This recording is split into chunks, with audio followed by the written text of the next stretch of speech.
Hello guys, so di anak po di ay taani sa Walmart guys no, di balhin tagikan ta sa Florida Mall kay naa po migihapit dire.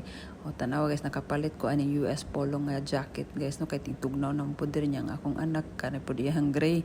Dayon kinahanglan po siya kay sa ilang school kay perting tugnawa sa aircon daw di niya makaya, so mo nang need po palit siya.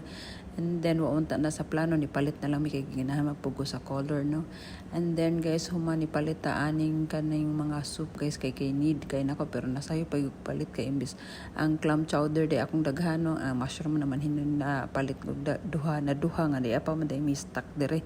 Unya human guys, ang atog yung tuyo ani is maguli ra sa reading glass akong bana, unya magpalit og inner shirt sa akong eldest karon kay nang hapit na lang po mi kay wa na po mi pare aning chicheria guys, wala naman may chips sa balay nga stock, so nagpalit na lang po mi ani no. Then human nakapalit pa jud kog unlan guys, nagpasalamat po kung naari mi kay nakakita mi kun na kanang gahi-gahi bitaw kay ang among gamit nga unlan perting humuka as inipis kaayo guys, nga ihigda murag nang flat ni maglabad pero mi akong ulo. So may na lang nakakit dugay na akong nangita guys, at nakakita na gitang ko sa kadugay sa panahon karon pa kong kakitaan ni.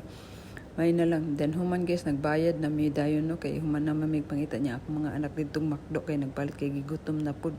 Then human si daddy ra nagkanra mi self check out dayon.